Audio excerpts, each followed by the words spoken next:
If your hair is falling out and no serum, supplement, or shampoo is helping, listen closely. The problem might not be in the scalp or the hair. It might be your hormones, your liver, or your gut. So let's look under the hood. I see this so often. People start Googling what is the best supplement for hair growth. The last thing you want to do is to throw supplements at hair loss or hair thinning. Supplements only work if they're filling nutritional gaps. So if you are deficient in zinc, for example, you need to replenish it. Once you've replenished your reserves, you have your optimal level. Now, taking in excess can affect your absorption of other minerals. And you probably have heard of the recent case of the woman that's been taking Nutrafol, the #1 selling hair growth supplement in the world, and she had liver failure. So we can't treat supplements as fertilizers. You're just going to put them in your body and your hair will start growing. It's not that way. We need to think about hair growth and hair fall differently.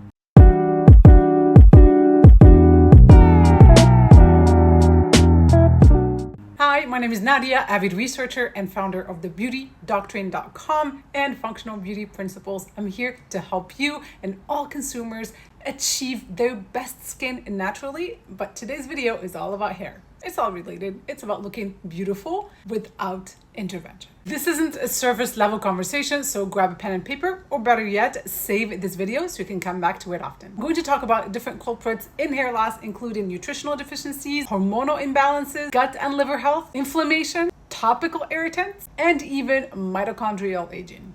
Each of these will be covered in so much detail in upcoming videos, but this video will give you that overview and that understanding of all the different causes and solutions.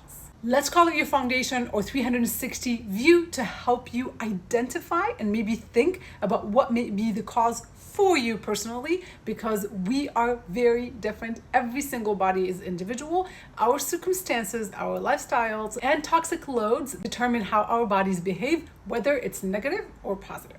The #1 cause of hair thinning or hair fall is nutritional deficiencies. Think of your hair as a luxury organ.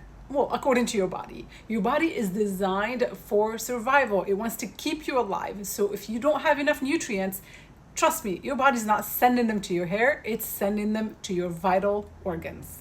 So your hair is only thriving, it's healthy, if everything else inside is thriving. So the first thing I want you to do, if you start experiencing hair thinning, especially if it's sudden, if it's aggressive, is to go and get your blood work done. You can't fix something when you don't know the exact cause. You need to know your ferritin levels, your B12 levels, your iron, and your zinc levels. Oh, and B7, that's called biotin, and that is crucial. Very often when you look at nutritional supplements, they're biotin this, biotin that, because that's one of the top deficiencies that we tend to have in the modern age. And so throwing a biotin supplement at it would only work if you are deficient in biotin. Don't guess, get that blood work done. There are even companies now that do full body intelligent tests that test your microbiome and give you very precise recommendations, and I will link that up below. It would be the very best and the easiest way to go. They test gut microbiome, oral microbiome, and cellular function. The last thing I'll say on nutrition, do not skimp on protein. If you're on a low protein diet, you are starving your hair follicles. It's as simple as that. Our entire body is made up of protein. We just give it different names. So the protein we very often talk about when it comes to the skin is collagen. The protein that makes up your hair is keratin. We're constantly breaking down. We need to rebuild. And if you don't give your body the raw material, which is protein, including collagen, by the way, you're not going to be replenishing, you're not rebuilding, you're not regrowing hair. So it's really that simple. The second cause of hair shedding is hormonal imbalances. Postpartum, perimenopause, menopause, PCOS, thyroid issues, all of those contribute to hair loss. Estrogen keeps your hair in the growth phase. When it drops drastically, like after giving birth or in menopause, you start experiencing that hair shed. High androgens, as seen in PCOS, shrinks the hair follicle, and thyroid imbalances like in hypothyroid or hyperthyroid mess up the hair cycle entirely. What to do? Get a full hormonal panel. Estrogen, testosterone, DHEA, TSH, free T3 and T4. You can support your hormones naturally with things like DIM or a topical yam cream. For thyroid support, there's vitamin A, there's selenium, there's iodine. And of course, you really need to optimize your lifestyle habits, and that's good sleep, getting that sunlight in the morning. Blood sugar balance, you want to reduce that sugar. Sugar wreaks havoc on your entire system, and it's going to prevent any type of healing. Even if you're supplementing properly to refill those gaps, sugar is going to hinder that repair. And eat your good fats. If you're not consuming good omega-3 fatty acids and olive oil with polyphenols, you cannot even make hormones. In other words, there is no magic wand. You want to cultivate a healthy daily routine that includes good meals that are balanced with protein, collagen. You want to try and optimize your sleep. You want to get out in the light. You want to exercise. And of course, identify any deficiencies you have. You'll be well on your way to hair growth. Third cause of hair shedding is stress and high cortisol. Stress doesn't just thin your patience, it thins your hair. It also leads to the other two factors that I talked about, those nutrient deficiencies. Like I said, your body starts tapping into your reserves, so it gets depleted when it's stressed. Also, your hormones get out of whack when you're stressed. So truly, your very first goal should be to manage that stress. So you need to cultivate a good sleep hygiene routine. You want to start taking adaptogens. I'm a huge fan. I have my absolute favorites. Really good selection on my website, thebeautydoctrine.com. I personally take Calm Beauty every night. I also take sleep and stress support, magnesium. I'm very deliberate with sleep because I have a very busy lifestyle and I'm perimenopausal. So managing stress is my #1 priority, and it should be yours. Like I said before, I'm going to do a full video dedicated to each of these topics. Fourth potential cause of your hair loss is gut health. If you're bloated, constipated, or reacting to foods, your gut might be sabotaging your hair.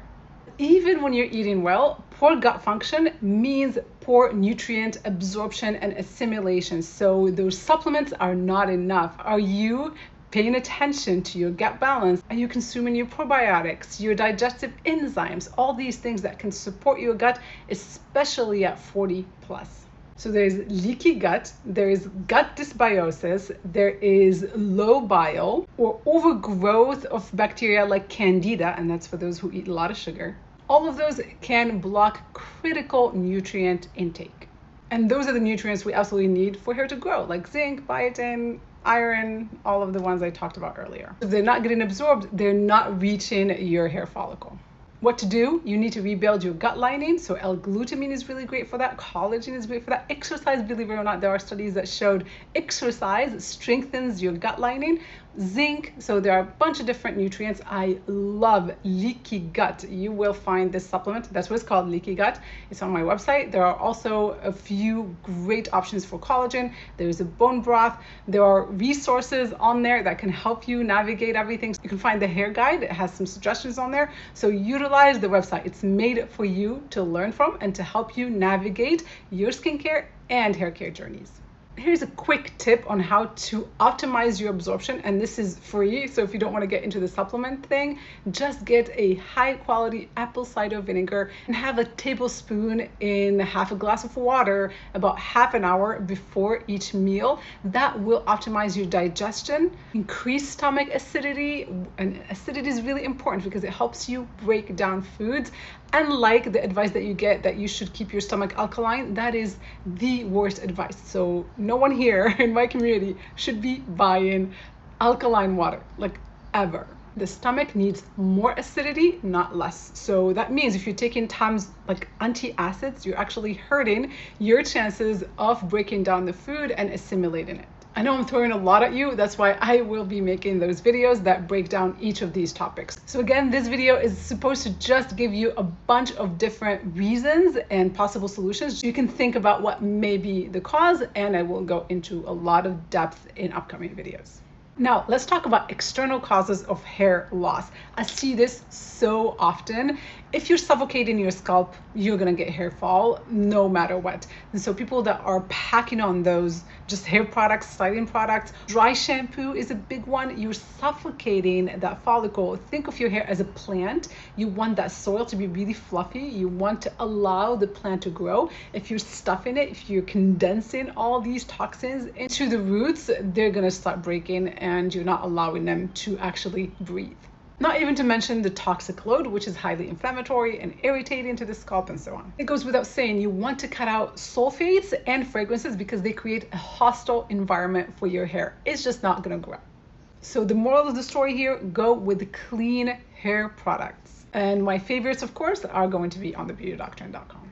So as long as you're using clean hair products, you can wash your hair more often because you're not stripping away its natural moisture. I do not add any leave-in products, especially in the scalp. So I use 2 drops of my hair oil and just massage it into my hands and start at the end and then just a little touch on the top, nowhere near my follicles. Next culprit in hair fall is just simple old aging and mitochondrial decline. Our mitochondria are the energy centers of every cell, and as they decline, the recovery, the regeneration is not happening, so we need to boost it, and there are ways you can do that. I talk about those ways holistically to benefit the entire body in my age reversal guide, which you'll find on my website. But to summarize it here, red light therapy and then NAD boosters like NMN or NR. Scalp massage will help, and then topical oil that you massage and leave on for 20 minutes only before you wash your hair. You'll find a bunch of my recommendations in my hair care guide.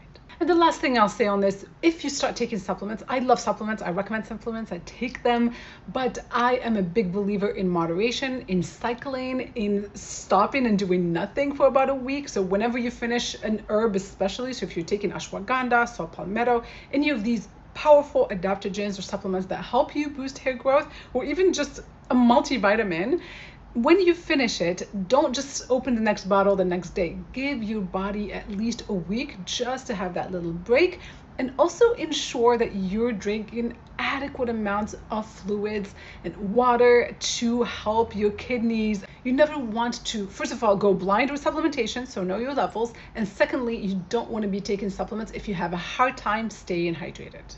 I see this often as I consult with a lot of consumers. A lot of people focus on the outside. Obviously, the skin is the one organ that we can see on the outside, and we focus so much on it. We zoom in to the pimple or to, I don't know, the part that's widening and so on. And very often we sacrifice those vital organs that are hidden. We can't see the damage that we're creating, or inflicting on our kidneys or on our liver. And we try to solve those topical and surface issues at the expense of our more important organs. And that's what I call sacrificing health for beauty. We don't want to do that. You can have health and beauty. So don't self-prescribe, do your due diligence, talk to a doctor, get your labs, start your health journey from an informed place. Don't make it into a guessing game. I hope this video was of value to you. Until the next one, be well, be safe, be beautiful, take care.